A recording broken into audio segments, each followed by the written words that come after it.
समुच्चय।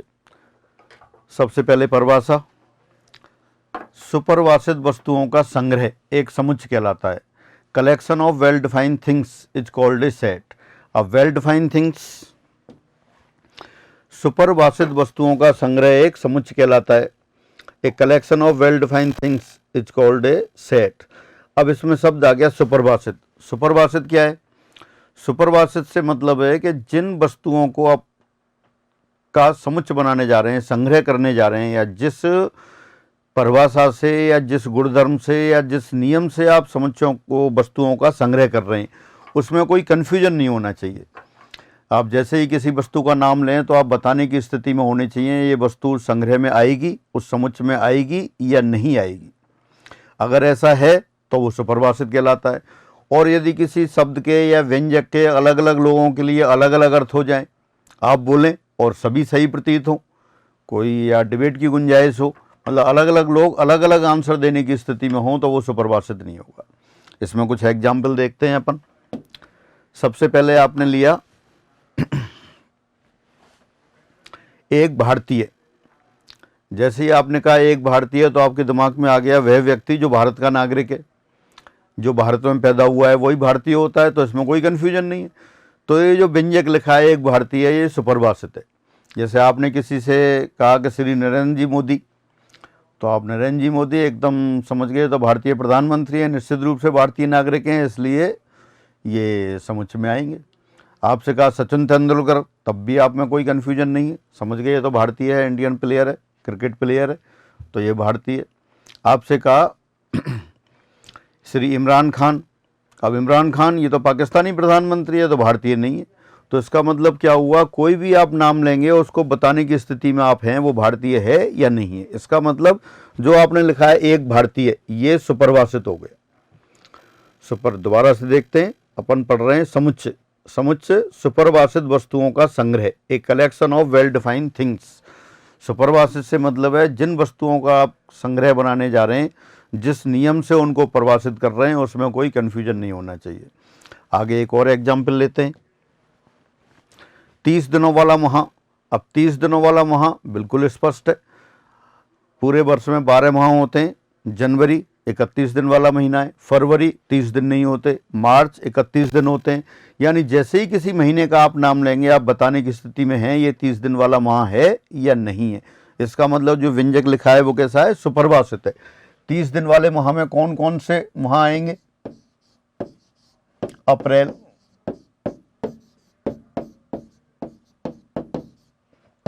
जून,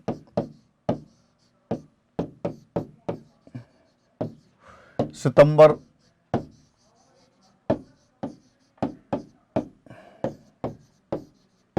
नवंबर।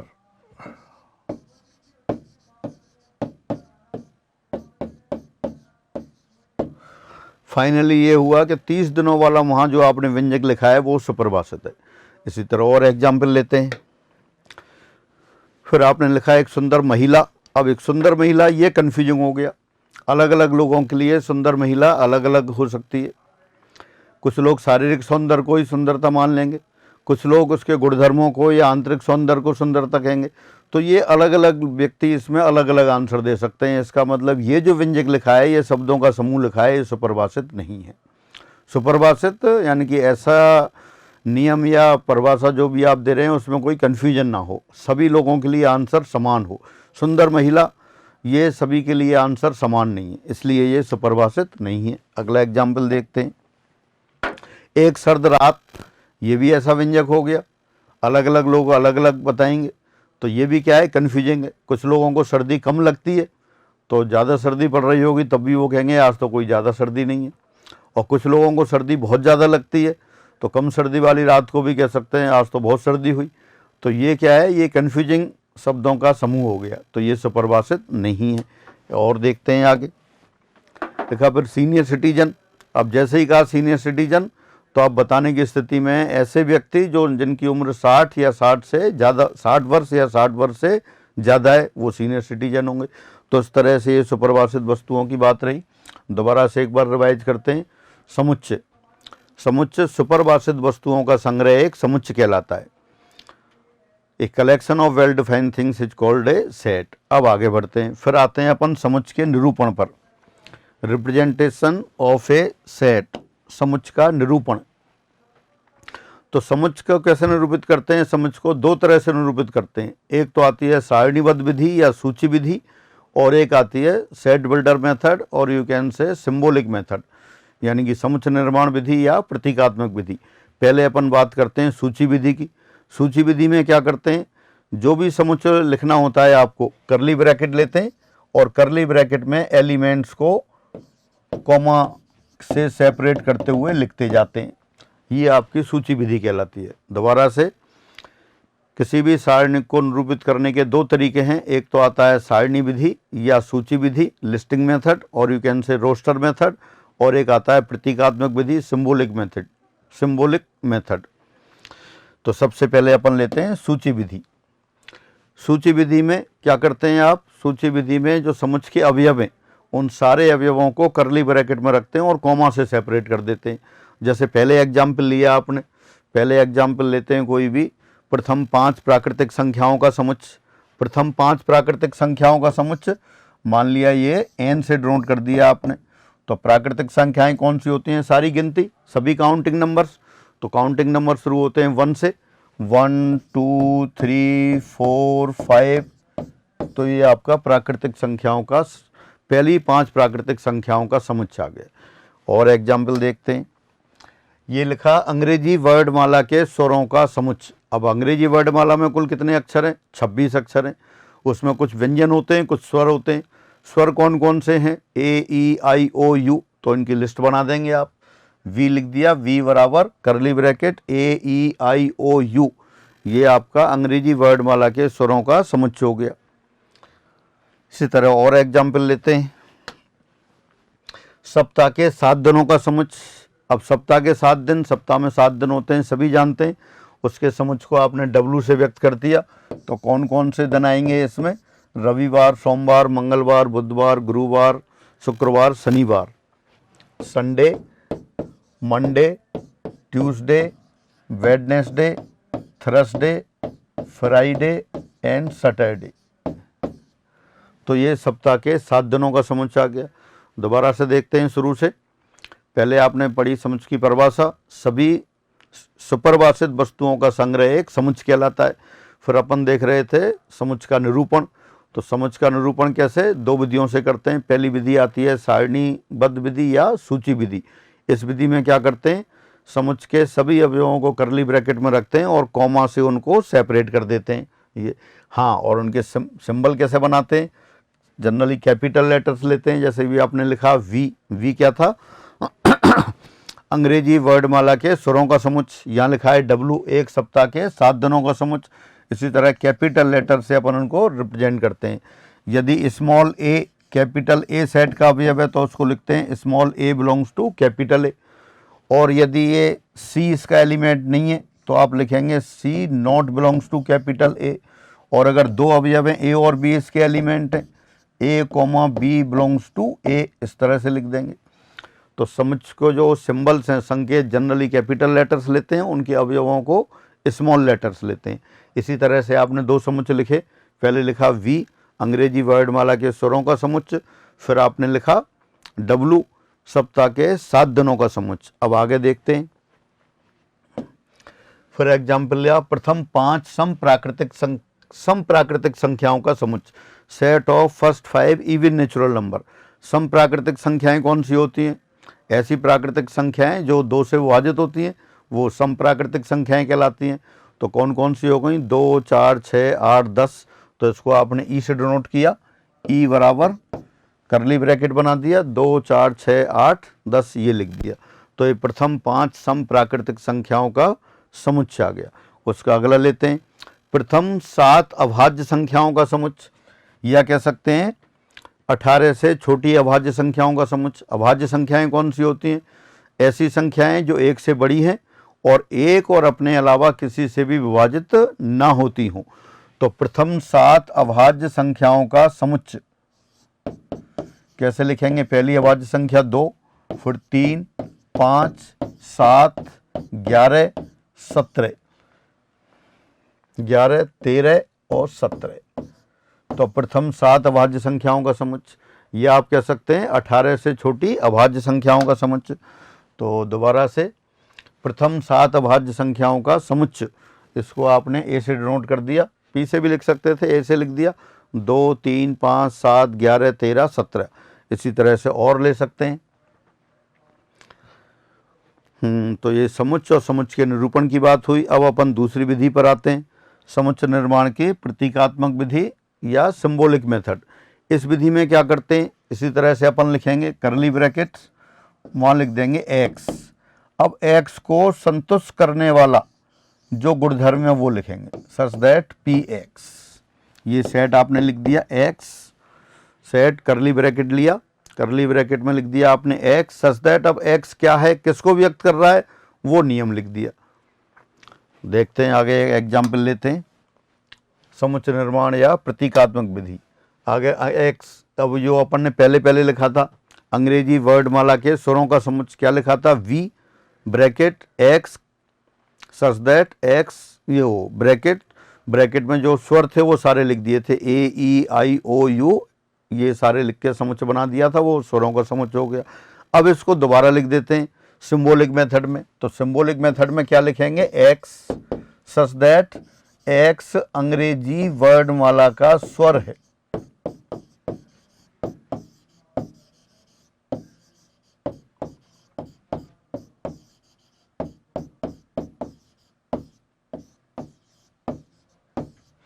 x अंग्रेजी वर्णमाला का स्वर है, यानी जो आपने पहले सूची विधि से लिखा था उसी को आपने सिंबॉलिक मेथड में लिख दिया, लर्न उससे सेट बिल्डर मेथड और यू कैन से सिंबॉलिक मेथड, प्रतीकात्मक विधि या समुच्चय निर्माण विधि, उससे लिख दिया।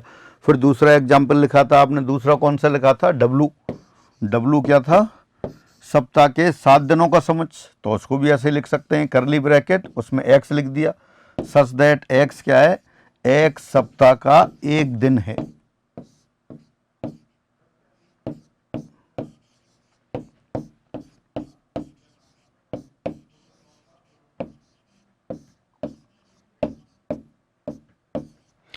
किसी सप्ताह का एक दिन है तो ये एक्स इस तरह से लिख सकते हैं,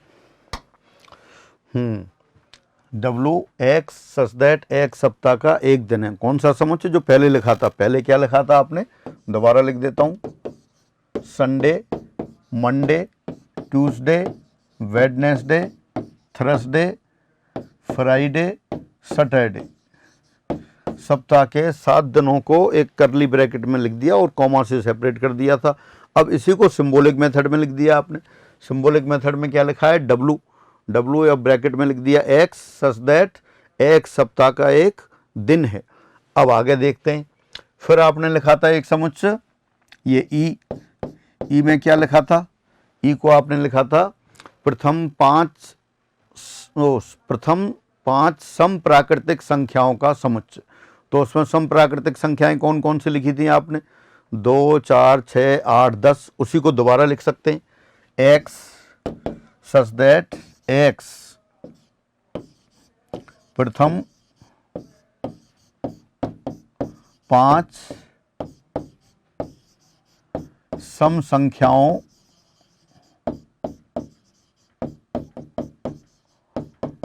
में से एक है, या ये लिख सकते थे x 10 से छोटी या बराबर प्राकृतिक सम संख्या है। यानी कि जिस समुच्चय को अपन सूची विधि में लिख रहे हैं उस समुच्चय को आप इस तरह से लिख सकते हैं, ई एक्स सच दैट एक्स प्रथम 5 सम प्राकृतिक संख्याओं में से एक है। तो इस तरह से किसी भी, फिर दोबारा से देखते हैं, अपन समुच्चय लिया, पहले समुच्चय की परिभाषा ली, प्राकृतिक सुपरिभाषित वस्तुओं का संग्रह एक समुच्चय कहलाता है। फिर हम समुच्चय का निरूपण देख रहे हैं, निरूपण की भी 2 विधियां, एक सूची विधि और एक प्रतीकात्मक विधि। सूची विधि में सभी अवयवों को करली ब्रैकेट में मझले कोष्ठक के अंदर रख देते हैं और कॉमा से सेपरेट कर देते हैं। प्रतीकात्मक विधि में वही मझला कोष्ठक बनाते हैं, करली ब्रैकेट बनाते हैं, एक्स लिखते हैं, सच दैट एक्स किसको व्यक्त कर रहा है वो लिख देते हैं। अब यहाँ देखते हैं दूसरा एग्जाम्पल क्या लिखा था आपने, ए लिखा था, ए या पी किसी से भी लिख दें, वहाँ लिखी थी आपने प्रथम 7 अभाज्य संख्याओं का समुच्चय। तो सारी अभाज्य संख्याएं आपने लिस्ट बना दी थी। अब उसको क्या करें, गुणधर्म से लिख देते हैं। तो क्या लिखेंगे, x सच दैट x 18 से छोटी एक अभाज्य संख्या है या प्रथम 7 अभाज्य संख्याओं में से एक है। समुच्चय A 2 3 5 7 11 13 17 का प्रतीकात्मक रूप क्या है, A करली bracket x such that x एक अभाज्य संख्या है जो 18 से छोटी है। तो 18 से छोटी अभाज्य संख्याओं को आप इस तरह से लिख सकते थे। तो जो भी समुच्चय लिखे हैं आपने, उन समुच्चयों को दोनों तरह से व्यक्त कर सकते हैं, ये सूची विधि से भी और प्रतीकात्मक विधि से भी। अब आगे बढ़ते हैं। अब लेते हैं संख्याओं के कुछ मानक समुच्चयों के प्रतीक। संख्याओं के कुछ मानक समुच्चयों के प्रतीक। संख्याएं जो अपने पूरे सिलेबस में काम आती हैं, नंबर सिस्टम के नाम से अपन पढ़ चुके हैं, पहले पढ़ते हैं आप। तो कौन कौन सी संख्याएं होती हैं, सबसे पहले आती हैं प्राकृतिक संख्याएं। प्राकृतिक संख्याओं के समुच्चय को हम n से व्यक्त करते हैं। Set of natural number denoted by n। और प्राकृतिक संख्याएं कौन सी होती हैं, सारी गिनतियां। सारी गिनतियां ही प्राकृतिक संख्याएं। All counting numbers are called natural numbers. कौन कौन से होते हैं काउंटिंग नंबर, गिनतियां। गिनती कहाँ से शुरू होती है, 0 से या 1 से? हाँ, 0 से गिनती शुरू नहीं करते हैं, गिनती 1 से शुरू करते हैं। क्योंकि कभी भी किसी को आप ये नहीं कहते कि मेरे पास 0 पेन है या मेरे पास 0 रुपये हैं या हमारे घर में 0 बच्चे हैं, ये तो अपन नहीं बोलते। काउंटिंग 1 से करते हैं कि हमारे घर में 1 बेटा है, हमारे घर में 1 बेटी है, या हमारे पास 10 पेंट हैं या 1 कैप है। तो काउंटिंग नंबर हमेशा 1 से शुरू होगा। तो 1 2 3 ये सारे काउंटिंग नंबर्स प्राकृतिक संख्याएं कहलाती हैं। तो ये प्राकृतिक संख्याओं का समुच्चय n से व्यक्त करते हैं। प्राकृतिक संख्याओं में 0 और मिला दें तो ये पूर्ण संख्याएं हो जाती हैं। पूर्ण संख्याओं के समुच्चय को w से व्यक्त करते हैं, 0 1 2 3 एंड सो ऑन, ये w। फिर आते हैं इंटीजर्स। इंटीजर्स पूर्णांक। इंटीजर्स के समुच्चय को z या i से व्यक्त करते हैं। कौन सी संख्याएं आती हैं इसमें, -2 -1 0 1 2 एंड सो ऑन। गिनती जो अपन कर रहे थे 1 से शुरू की थी, तो सबसे बड़ी गिनती कौन सी आती है, सबसे बड़ी प्राकृतिक संख्या कौन सी आती है? सबसे बड़ी प्राकृतिक संख्या का निर्धारण संभव नहीं है। अपन ये नहीं कहेंगे कि सबसे बड़ी प्राकृतिक संख्या इनफाइनाइट है, ये गलत हो गया। सबसे बड़ी बात तो क्या है कि इनफाइनाइट कोई संख्या ही नहीं है। इनफाइनाइट एक कॉन्सेप्ट है जो बहुत बड़ी राशि को व्यक्त करने के काम आते हैं। मैथमेटिक्स में कॉन्सेप्ट बहुत चलते हैं, सोशल लाइफ में भी चलते हैं। जैसे अपने भगवान का कॉन्सेप्ट है, कुछ लोग मानते हैं भगवान को, कुछ लोग नहीं मानते हैं, लेकिन भगवान का कॉन्सेप्ट ऐसा है कि इससे सारे ये जीवन चल रहा है। हम भगवान जी को मानते हैं, सुबह सुबह उठते हैं, नमस्कार करते हैं, प्रणाम करते हैं, नहाते धोते हैं, पूजा करते हैं, शाम को सोते हैं तब पूजा करते हैं, भगवान का धन्यवाद करके सोते हैं। तो वो, अब कोई लोग कहते हैं कि तो मूर्ख हैं, लेकिन कहते रहें, लेकिन भगवान के नाम लेने से कितनी संतुष्टि है आदमी को। तो ये भगवान का क्या है, वो भी कॉन्सेप्ट है। कोई मानता है तब भी, नहीं मानता है तब भी। इसी तरह से इनफाइनाइट का कॉन्सेप्ट है। इनफाइनाइट क्या है, बहुत बड़ी राशि को व्यक्त करने के लिए एक अवधारणा बना रखी है, एक कॉन्सेप्ट बना रखा है। बहुत बड़ी, कितनी बड़ी, जितनी बड़ी आप सोच लो उससे भी बड़ी, बियॉन्ड द इमेजिनेशन, कल्पनाओं से परे। तो इनफाइनाइट आप ध्यान रखेंगे कोई संख्या नहीं है, सबसे बड़ी गिनती का नाम इनफाइनाइट नहीं लेंगे। इनफाइनाइट सिर्फ कॉन्सेप्ट है। हाँ, सबसे बड़ी गिनती आप लिख नहीं सकते, इसका निर्धारण संभव नहीं है। आप कोई भी संख्या लिखेंगे, दूसरा आएगा +1 करके, उससे बड़ी हो जाएगी। तो इसका मतलब क्या है, प्राकृतिक संख्याएं सारी गिनतियां 1 से शुरू होती हैं। सबसे छोटी प्राकृतिक संख्या 1, सबसे बड़ी प्राकृतिक संख्या का निर्धारण संभव नहीं है। फिर 0 मिला दिया आपने, तो ये पूर्ण संख्याएं बन गई। पूर्ण संख्याएं w से व्यक्त की जाती हैं, set of whole number denoted by w। और 0 1 2 3 इस तरह से आगे। बिल्कुल उसी तरह से सबसे बड़ी पूर्ण संख्या का निर्धारण भी संभव नहीं है। फिर पूर्णांक, सेट ऑफ इंटीजर्स, उसको अपन z से डिनोट करते हैं, z या i। सबसे छोटा पूर्णांक का भी, सबसे छोटे पूर्णांक का निर्धारण भी संभव नहीं है, सबसे बड़े पूर्णांक का निर्धारण भी संभव नहीं है, क्योंकि यहाँ नेगेटिव आ गए। पीछे चलते जाएंगे आप, -1 -2 -3 एंड सो ऑन, और आगे 1 2 3 एंड सो ऑन। तो ये इस तरह से पूर्णांकों का समुच्चय हो गया। पूर्णांकों को इसको और बाइफरकेट करते हैं और विभाजित करते हैं, z प्लस धन पूर्णांकों का समुच्चय। धन पूर्णांक 0 से बड़े पूर्णांक, जो पूर्णांक 0 से बड़े हैं वो धन पूर्णांक कहलाते हैं। z माइनस ऋणात्मक पूर्णांक, set of negative integers, z minus से डिनोट करते हैं। ऋणात्मक पूर्णांक 0 से छोटे पूर्णांक, -1 -2 -3 एंड सो ऑन। फिर आता है z0 नॉन जीरो इंटीजर्स, अशून्य पूर्णांक, जैसा नाम है अशून्य पूर्णांक, शून्य के अतिरिक्त पूर्णांक, शून्य के अलावा नॉन जीरो इंटीजर्स। तो उसमें कौन कौन से आएंगे, +-1 +-2 +-3 एंड सो ऑन। फिर उसके बाद लेते हैं अपन Q set of rational number, परमेय संख्याओं का समुच्चय। परमेय संख्याओं के समुच्चय को Q से व्यक्त करते हैं। P/Q रूप की संख्याएं परमेय संख्याएं होती है। P और Q दोनों ही इंटीजर हैं, लेकिन नीचे वाला इंटीजर क्या है, 0 नहीं होना चाहिए, नॉन जीरो होना चाहिए। जैसे आपने लिखा 2/3, 7/2, 22/7, 0 को लिख सकते हैं आप 0/1। ऊपर वाला पूर्णांक तो 0 हो सकता है, नीचे वाला पूर्णांक 0 नहीं होना चाहिए। 0/1 0 अपने आप में ही पूर्णांक है, इसका मतलब सारे पूर्णांक क्या हैं, परमेय संख्याएं। -8 को लिख सकते हैं आप -8/1, यानी कि -8/1, एक पूर्णांक ऊपर एक पूर्णांक नीचे, तो परमेय संख्या हो गई। फिर आपको सत्यापन हो गया कि सभी पूर्णांक क्या हैं, परमेय संख्या हैं। 3.142 डेसिमल के बाद अंकों के समूह की पुनरावृत्ति हो रही है, एक ग्रुप ऑफ नंबर्स रिपीट हो रहा है, तो ऐसी संख्याएं भी परमेय संख्याएं कहलाती हैं। इनको P/Q रूप में लिख सकते हैं, वो अपन आगे पढ़ेंगे। तो ये भी परमेय संख्याएं कहलाती हैं। फिर आती हैं ऐसी संख्याएं जो परमेय नहीं है, वो अपरमेय संख्याएं। ऐसी संख्याएं जो परमेय नहीं हैं वो अपरमेय संख्याएं कहलाती हैं। अपरमेय संख्याएं यानी इर्रेशनल नंबर्स, यानी कि ऐसी संख्याएं जो P/Q रूप में नहीं लिखी जा सकती हों, जिनका ठीक ठीक मान नहीं निकाला जा सकता हो, अपरमेय संख्याएं कहलाती हैं। √2, 4⁻⁴ ये अपरमेय संख्याएं हैं। पाई क्या है, ग्रीक लेटर है पाई। किसी भी वृत्त की परिधि में वृत्त के व्यास का भाग दे दें, दोबारा से, किसी भी वृत्त की परिधि में उसके व्यास का भाग दे दें तो हमेशा एक कांस्टेंट आता है, एक अचर राशि आती है। उस अचर राशि को अपन पाई से व्यक्त करते हैं। पाई का ठीक ठीक मान निकालना संभव नहीं है, ये क्या है, अपरमेय संख्या है।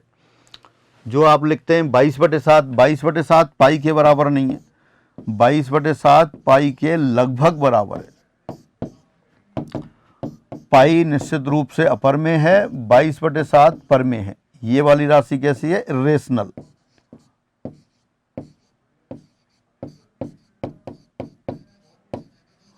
और ये क्या है, रेशनल, परमेय।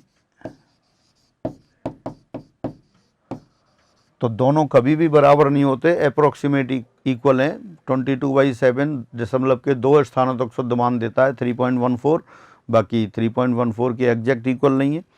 तो ये पाई अपरमेय संख्या है और 22/7 परमेय संख्या है। उसके बाद आते हैं फिर रियल नंबर्स, वास्तविक संख्याएं। रियल नंबर्स, वास्तविक संख्याओं के समुच्चय को अपन R से व्यक्त करते हैं। कौन कौन सी संख्याएं होती हैं इसमें, परमेय प्लस अपरमेय, परमेय प्लस अपरमेय, परमेय प्लस अपरमेय संख्याएं मिलके वास्तविक संख्याओं का समुच्चय बनता है, उसको R से व्यक्त करते हैं। वास्तविक संख्याओं में एक निरंतरता होती है, कंटिन्यूटी होती है, इसको अपन वास्तविक संख्याओं से रिप्रेजेंट कर सकते हैं। ये अनंत लंबाई की रेखा है, एक फिक्स पॉइंट ले लिया O, उसको 0 को व्यक्त करेगा, फिर इकाई दूरी पर 1, फिर 2, फिर 3, इस तरह से आगे चलते हैं। इसी तरह से पीछे -1, -2, -3, किन्हीं भी दो वास्तविक संख्याओं के मध्य अनंत वास्तविक संख्याएं होती हैं। किन्हीं भी दो वास्तविक संख्याओं के मध्य अनंत वास्तविक संख्याएं होती हैं, ये इसकी डेंस प्रॉपर्टी कहलाती है। कहीं भी कोई गैप नहीं होता। दो वास्तविक संख्याओं में हमेशा अनंत वास्तविक संख्याएं रख सकते हैं आप इसको। ये और आगे पढ़ेंगे अपन।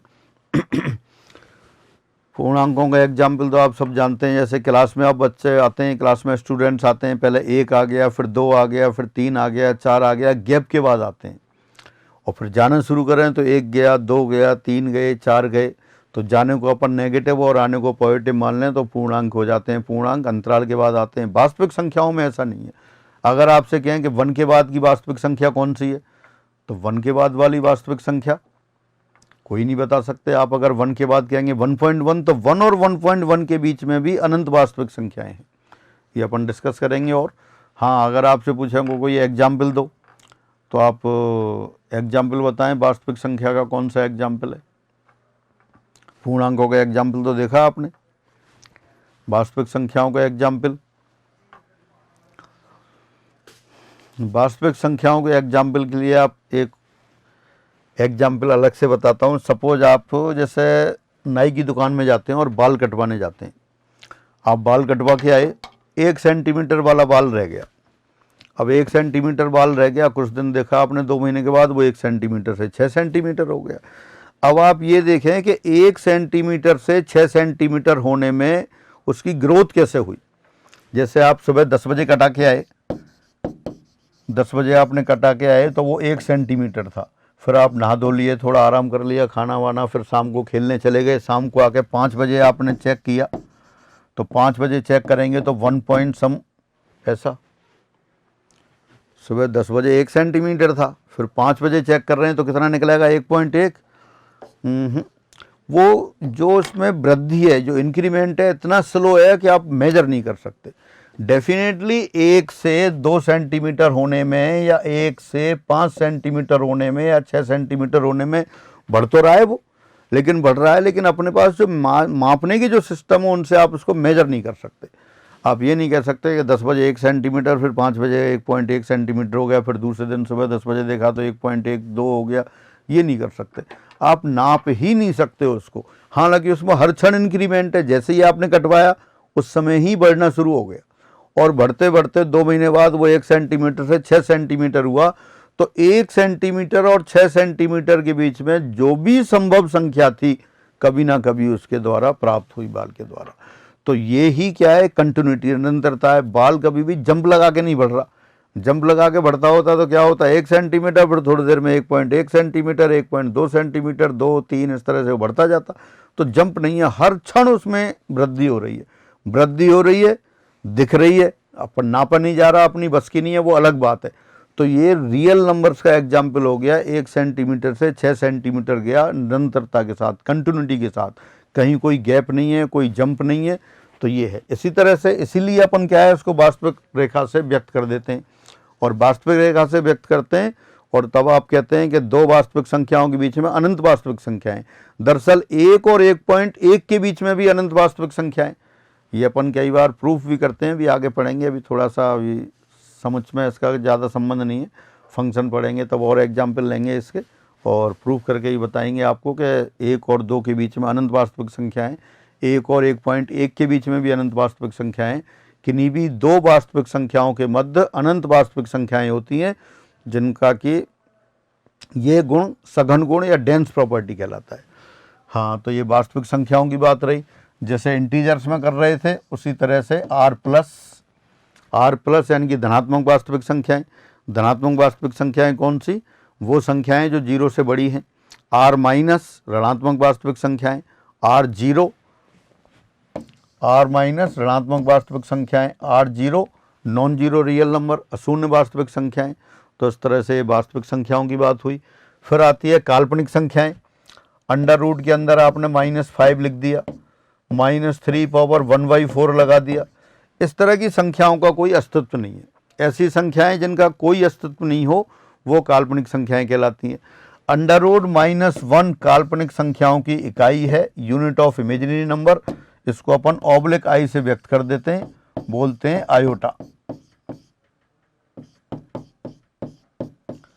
फिर आप ध्यान रखेंगे, आयोटा कोई संख्या नहीं है, सिर्फ सिंबल मात्र है। यूनिट ऑफ इमेजिनरी नंबर काल्पनिक संख्याओं की इकाई, यानी कि जहां आयटा आ जाएगा और इसके आयटा के मल्टीपल हो सकते हैं, जहां भी आयटा आ जाएगा वही काल्पनिक संख्या होगी। फिर उसके बाद अपन लेते हैं सम्मिश्र संख्याएं। Set of complex number denoted by C, capital C. X plus iota Y रूप की संख्याएं सम्मिश्र संख्याएं कहलाती हैं। यहाँ एक्स और वाई दोनों ही रियल हैं और आयोटा अंडर रूट -1 है। तो इस प्रकार 3 + 4 आयोटा, पाई प्लस ई iota, 0 + 7 iota, 0 + 7 iota 7 iota, 7 iota purely imaginary, यानी कि सभी काल्पनिक संख्याएं भी सम्मिश्र संख्याएं होती हैं। लिख सकते हैं आप -4 + 0 आयोटा, -4 + 0 आयोटा यानी कि -4 प्योरली रियल, शुद्ध वास्तविक है। इसका मतलब ये हुआ सभी वास्तविक संख्याएं भी आपकी सम्मिश्र संख्याएं होती हैं। 0 + 0 आयोटा, 0 + 0 आयोटा 0, तो 0 भी कैसी है? सम्मिश्र संख्या है। 0 अकेली ऐसी संख्या है, 0 को लिख सकते हैं 0 = 0 × आयोटा। जिस संख्या में जिसमें आयोटा आ जाए वो काल्पनिक और जो आयोटा से फ्री हो वो वास्तविक। तो लेफ्ट हैंड साइड वाली संख्या तो वास्तविक है और राइट साइड वाली कैसी है? काल्पनिक है। तो 0 अकेली ऐसी संख्या है जो वास्तविक भी है काल्पनिक भी है, इसके अलावा ऐसी कोई संख्या नहीं है। तो ये सम्मिश्र संख्याओं की बात रही। तो इस प्रकार अपन दोबारा रिवाइज करते हैं। सबसे पहले आपने लिखा N, N set of natural numbers, सभी प्राकृतिक संख्याओं का समुच्चय। उसमें 0 और मिला दिए थे आपने तो W बन गया था। सेट ऑफ होल नंबर्स, उसमें नेगेटिव संख्याएं और मिला दी आपने तो सेट ऑफ इंटीजर्स। फिर इसमें आपने भिन्नात्मक संख्याएं P/Q रूप की लिख दी तो वो परमेय संख्याओं का समुच्चय। इसमें अपरमेय और मिला दी तो वास्तविक संख्याओं का समुच्चय। काल्पनिक और मिला दिए तो सम्मिश्र संख्याओं का समुच्चय। यानी अपना सेट ऑफ, अपना जो नंबर सिस्टम प्राकृतिक संख्याओं से शुरू हुआ और लास्ट में आके सी पर ख़त्म हो जाता है। यहाँ सिर्फ अपना पर्पज़ यही था कि इन सभी के सिंबल्स देखने थे। एन प्राकृतिक संख्याओं का समुच्चय, W पूर्ण संख्याओं का समुच्चय, Z पूर्णांकों का समुच्चय, Q परमेय संख्याओं का समुच्चय, R वास्तविक संख्याओं का समुच्चय और C सम्मिश्र संख्याओं का समुच्चय।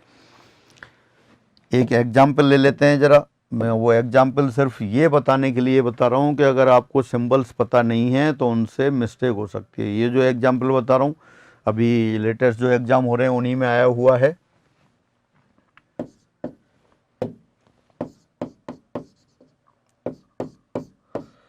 समीकरण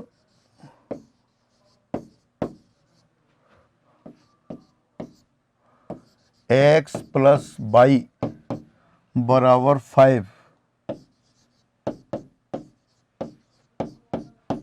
के हलों की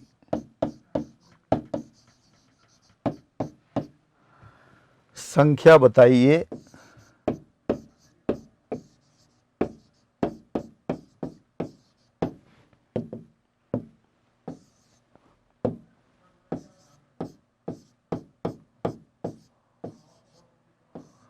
जबकि x, y belongs to n, x, y belongs to W, x, y belongs to Z।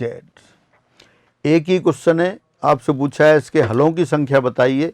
एक बार x और y नेचुरल नंबर हैं, अगली बार लिख दिया है x और y पूर्ण संख्याएं हैं, अगली बार लिख दिया है x और y पूर्णांक हैं। तो बिल्कुल बेहद आसान क्वेश्चन है, लेकिन आपको अगर n और w में क्या डिफरेंस है ये पता नहीं है, w और z में क्या अंतर है ये पता नहीं है, तो क्वेश्चन गलत हो जाएगा। बाकी चौथी पाँचवीं क्लास में भी पूछ सकते हैं, 6th में भी पूछ सकते हैं, जहाँ प्राकृतिक संख्याओं और ये पूर्ण संख्याओं के सिंबल बना दिए कहीं भी पूछ सकते हैं आप इसको। तो देखें क्या क्या आंसर होगा। सबसे पहले क्वेश्चन की बात करते हैं। यहाँ पे अगर सॉल्यूशन की बात करें, हल की बात करें इनके, तो क्या क्या हल आएंगे देखें। पहले वाले केस में देखें, x = 1 रख देते हैं तो y बराबर कितना आ जाएगा? 4 आ जाएगा। x = 2 रख देते हैं, y = 3 आ जाएगा। x बराबर 3 रख देते हैं, y बराबर 2 आ गया, x बराबर 4 रख दिया, y बराबर 1 आ गया, x बराबर 5 रखें तो y बराबर 0 आएगा, लेकिन 0 तो प्राकृतिक संख्या नहीं है, इसलिए वो हल इसमें नहीं आएगा। यानी कि अगर ये पहला केस दे रखा है कि x और y प्राकृतिक संख्या है, तब इस समीकरण के हलों की संख्या 4 आएगी। अब दूसरा क्वेश्चन दे दिया कि x और y पूर्ण संख्याएं हैं, x और y पूर्ण संख्याएं, तो पूर्ण संख्याओं में तो 0 भी आता है, तो इसके हल में क्या क्या आएंगे देखें फिर यहाँ से 0, 5, x बराबर 0 लिख देते हैं तो y बराबर 5 आ गया, ये चारों आ जाएंगे फिर 1, 4, 2, 3, 3, 2, 4, 1, 5, 0, ये हलों की संख्या। अब कितने हो गए? अब 2 हल बढ़ गए, तो हलों की संख्या 6 हो गई। और अगर तीसरे केस में देखें तब दोबारा से क्या पूछा गया है, समीकरण x प्लस y बराबर 5 के हलों की संख्या बताइए। तो 5 के हलों की संख्या क्या किया आपने, पहले केस में दे रखा था कि x और y नेचुरल नंबर है, x और y नेचुरल नंबर है, तो नेचुरल नंबर काउंटिंग नंबर, गिनती 1 से शुरू होती है, तो x का मान 1 से देना शुरू किया आपने। जब पूर्ण संख्या है तो 0 से देना शुरू किया। अब पूर्णांक में आते हैं, पूर्णांकों में कहीं से भी शुरू करते हैं। जैसे आपने x बराबर 0 लिख दिया, तो 0 लिखेंगे तब तो ये वाले आंसर आ ही जाएंगे सारे, लेकिन x का मान 0 ही क्यों, कोई भी पूर्णांक अपन लिख देते हैं यहाँ पे। जैसे x बराबर -3 लिख दिया, x बराबर -3 लिखें तो y बराबर कितना आएगा, 8 आ जाएगा। -3 ही क्यों, कोई भी लिख सकते थे, -1, -2, -3, -4, इसी तरह से आप और लिख सकते थे। और ये 5 लिखा है, अगर आप 6 लिख देते, x बराबर 6 लिख देंगे तो y बराबर क्या आएगा, -1 आएगा। तो अब इसमें देखें ये हलों की संख्या यहाँ कितनी हो गई, अनंत हो गई।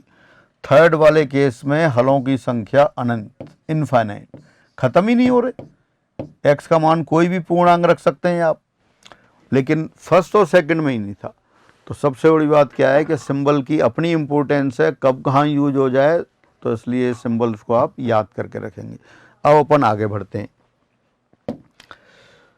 अब आते हैं अपन समुच्चयों के प्रकार पर, टाइप्स ऑफ सेट्स। एक बार दोबारा रिवाइज करते हैं। सबसे पहले आपने पढ़ी समुच्चय की परिभाषा। सुपरिभाषित वस्तुओं का संग्रह एक समुच्चय कहलाता है। A collection of well defined things is called a set. फिर अपन पढ़ रहे थे समुच्चयों का निरूपण। समुच्चयों का निरूपण 2 प्रकार से करते हैं, एक सूची विधि और एक प्रतीकात्मक विधि। दोनों में अपन ने समुच्चय को निरूपित करके बताया। फिर आप ले रहे थे कुछ मानक संख्याओं के समुच्चय, तो मानक संख्याओं के समुच्चय आ गए। अब अपन ले रहे हैं समुच्चयों के प्रकार। तो सबसे पहले लेते हैं अपन null set, empty set, void set, या कह सकते हैं रिक्त समुच्चय। रिक्त समुच्चय जैसा इसका नाम है, जैसा इसका नाम है वो रिक्त समुच्चय, यानी कुछ भी नहीं, रिक्त, खाली। एम्प्टी सेट, खाली सेट मतलब बिना अवयव वाला समुच्चय। तो कैसे लिखेंगे उसको, सिर्फ करली ब्रैकेट बना देंगे अपन, जैसे आपने बना दिया है करली ब्रैकेट, ये रिक्त समुच्चय हो गया। फाई सिंबल बना रखा है, फाई से डिनोट करते हैं। ऐसा समुच्चय जिसमें कोई अवयव नहीं है वो रिक्त समुच्चय कहलाता है। इसको निरूपित भी कर सकते हैं। निरूपण कैसे करेंगे, बहुत तरीकों से निरूपित कर सकते हैं। 1-2 एग्जाम्पल हम देखते हैं रिक्त समुच्चय का निरूपण। तो रिक्त समुच्चय का निरूपण बहुत प्रकार से किया जा सकता है। जैसे अपन एग्जाम्पल देखते हैं, समुच्चय ए समुच्चय कौन सा है, इसमें x टाइप के अवयव है। x टाइप के अवयव जब x not equal to x। ऐसी कौन सी संख्या है जो अपने आप के बराबर नहीं है, हर संख्या अपने आप के बराबर है। ऐसी कौन सी राशि है जो अपने आप के बराबर नहीं है, हर राशि अपने आप के बराबर है। तो यहाँ तो कोई अवयव नहीं होगा, तो ये क्या हो गया, यहाँ समुच्चय जो ए है, समुच्चय ए बराबर फाई आ गया। दूसरा देखते हैं,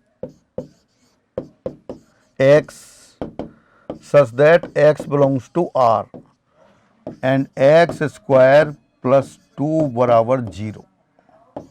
अब ये समुच्चय बना दिया आपने।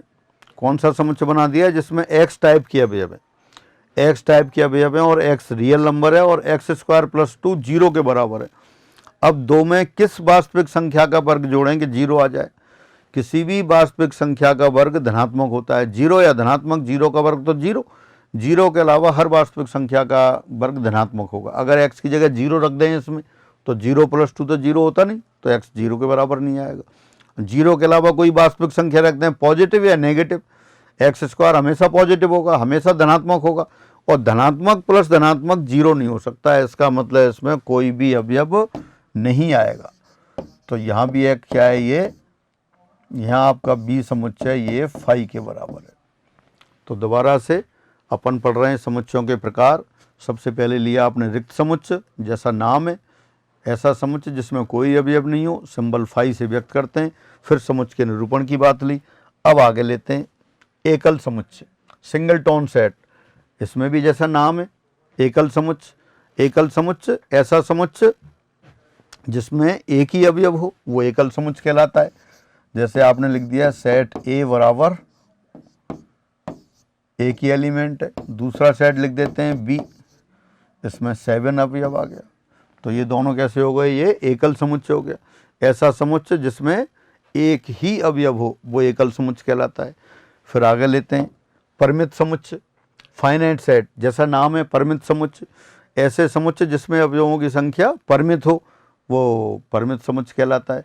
परिमित यानी कि समुच्चय के असमान अवयवों को गिनना शुरू करें। असमान अवयव कई बार समान अवयव 2-2 बार लिख देते हैं तो उनका कोई मीनिंग नहीं होता।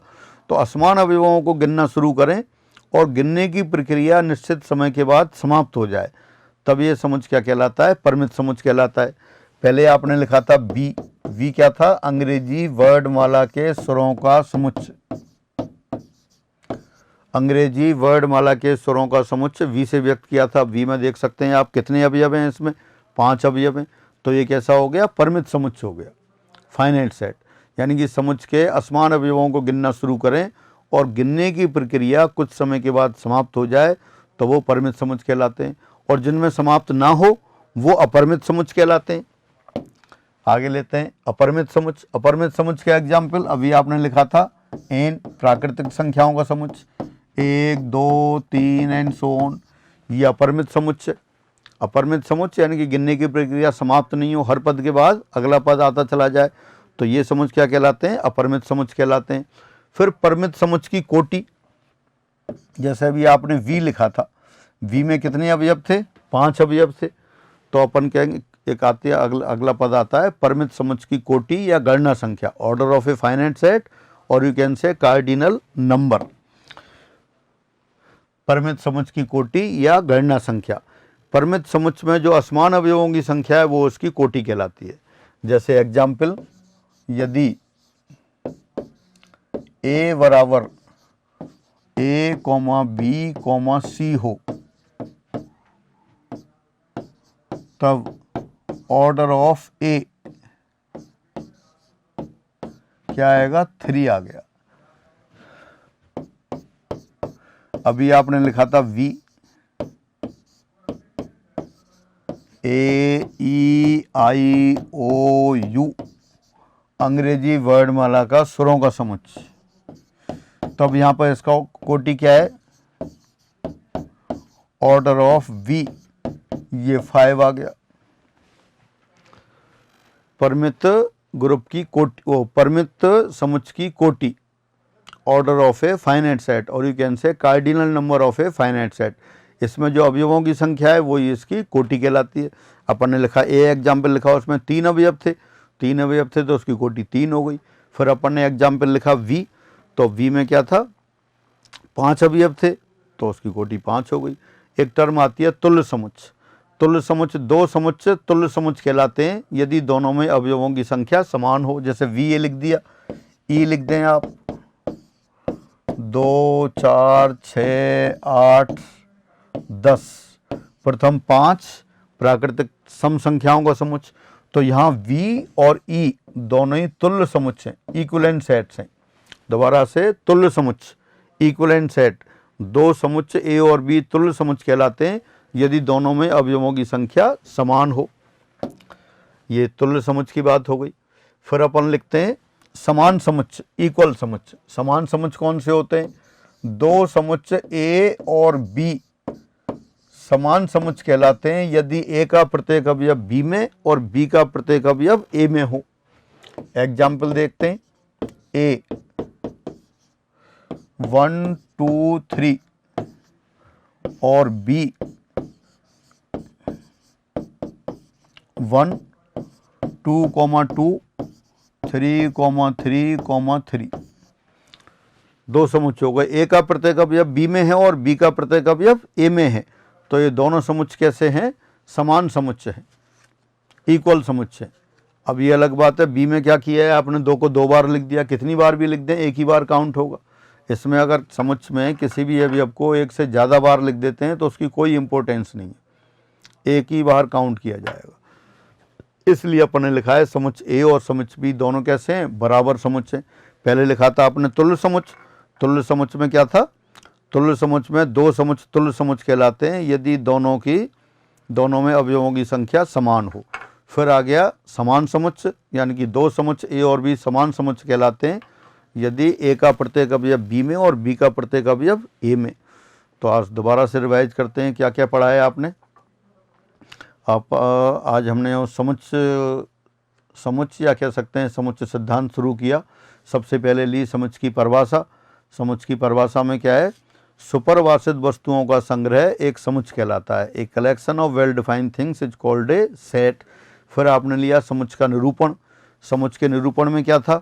समुच्चय के निरूपण को दो तरह से किया, समुच्चय को दो तरह से निरूपित करते हैं। एक तो पहले से बताइए आपको सारणीबद्ध या सूची विधि, रोस्टर मेथड और यू कैन से लिस्टिंग मेथड, और एक बताया सिंबॉलिक मेथड, प्रतीकात्मक विधि, और यू कैन से सेट बिल्डर मेथड, समुच्चय निर्माण विधि। जो सूची विधि है उसमें करली ब्रैकेट में सारे अवयवों की सूची बना देते हैं, अवयवों को कॉमा से सेपरेट करके लिखते हैं। और जो समुच्चय निर्माण विधि है, सेट बिल्डर मेथड है, उसमें वही करली ब्रैकेट लेंगे, एक्स लिख देते हैं, सच दैट एक्स किसको व्यक्त कर रहा है उस गुणधर्म को लिख देते हैं। तो इस तरह से किसी भी समुच्चय को निरूपित करने के दो तरीके हो गए। फिर अपन ने पढ़ा ये कुछ मानक संख्याओं के समुच्चय, तो उसमें प्राकृतिक संख्या से लेके सम्मिश्र संख्याओं तक के समुच्चयों के सिंबल आपने देखे। फिर उसके बाद आ गए अपन समुच्चयों के प्रकार पर। तो समुच्चयों के प्रकार में सबसे पहले आपने लिखा रिक्त समुच्चय। रिक्त समुच्चय जिसमें कोई अवयव नहीं है। एकल समुच्चय जिसमें एक ही अवयव है। परिमित समुच्चय जिसमें अवयवों की संख्या परिमित है। अपरिमित समुच्चय जिसमें अवयवों की संख्या अपरिमित है। फिर आपने लिया तुल्य समुच्चय। तुल्य समुच्चय दो समुच्चय ए और बी तुल्य समुच्चय कहलाते हैं यदि दोनों में अवयवों की संख्या समान हो। एक बीच में छूट गया एकल समुच्चय जिसमें एक अवयव हो, एकल समुच्चय। फिर अपन लास्ट में ले रहे थे समान समुच्चय। समान समुच्चय यानी कि दो समुच्चय ए और बी समान समुच्चय कहलाते हैं यदि ए का प्रत्येक अवयव बी में और बी का प्रत्येक अवयव ए में हो। यहाँ आपने ए और बी दो एग्जाम्पल लिखे। यहाँ बी में 1 है, 2 भी है, लेकिन दो बार लिख दिया है तो उसका कोई मीनिंग नहीं है, वो एक ही बार काउंट होगा। 3 को 3 बार लिख दिया है, वो भी एक ही बार काउंट होगा। तो यहाँ देख सकते हैं आप क्लियरली ए का प्रत्येक अवयव बी में और बी का प्रत्येक अवयव ए में है। तो इस तरह से आज अपन इतना ही करते हैं। बाकी फिर इसकी जो रिमेनिंग है कल इसमें आगे उपसमुच्चय और जो चीज़ें हैं वो फिर कल लेते हैं। थोड़ा टॉपिक में चीज़ें हैं तो वो जो भी होंगी वो सारी फिर अगली क्लास में लेते हैं। ठीक है, सभी को नमस्कार।